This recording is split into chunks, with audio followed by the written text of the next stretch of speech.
Game. All right. Here is Clark weaving through traffic. It's a 2-on-1. Clark bounce pass, pretty fun. She made contact with J.C. Sheldon as Caitlin Clark knocks down the pure bat. Clark runs into traffic and gets the foul call. I think it is. Oh, and Marina. Here is Clark splashing home a three. Matched up plenty in the WNBA as well. Here's Clark. The arena was supposed to host a celebration, the WNBA All-Star Game, but instead, it felt like a battlefield. Players marched onto the court not with cheers, but with protest. Their shirts screamed, "Pay us what you owe us." Fans in the stands looked at each other in confusion.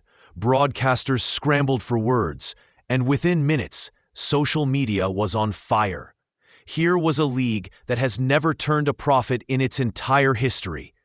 In 2024 alone, it lost nearly $50 million, and yet its stars were demanding more money while threatening a lockout.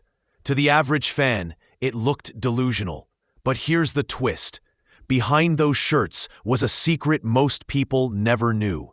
A secret that could change women's basketball forever.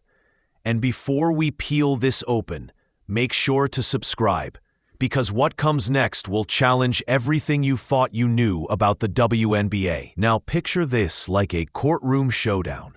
On one side, critics armed with spreadsheets. The league is bleeding money. How dare you ask for a raise, they argue. On the other, players with one powerful piece of evidence: revenue share. NBA players take home 51% of basketball income. WNBA players, just 9.3%. That's not equality, that's crumbs. As the jury of public opinion leans toward the critics, the league itself drops a bombshell.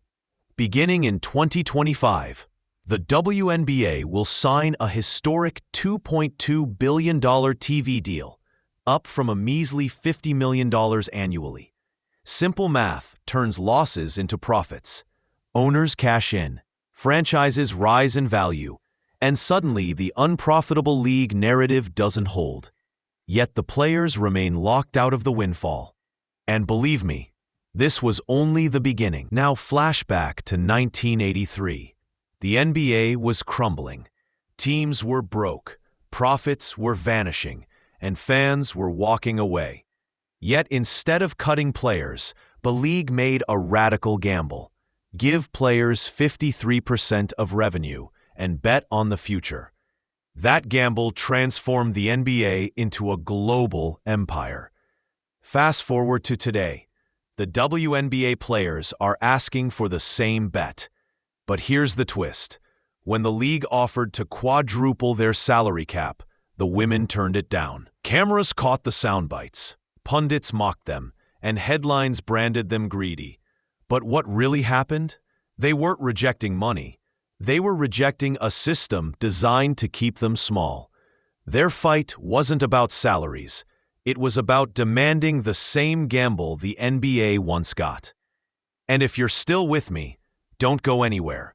The final act flips this story on its head. Fast forward to now. Franchise fees that once cost $10 million now demand $250 million. Team values are exploding, with some franchises worth nearly $500 million. Viewership is up 21% this season, even with Caitlin Clark sidelined. Investors smell opportunity. Owners are cashing in. And the players? They see history repeating itself. Just as the NBA once bet on Magic, Bird, and Jordan, the WNBA is being asked to bet on Clark, Plum, and Reese. This is no longer a debate over paychecks.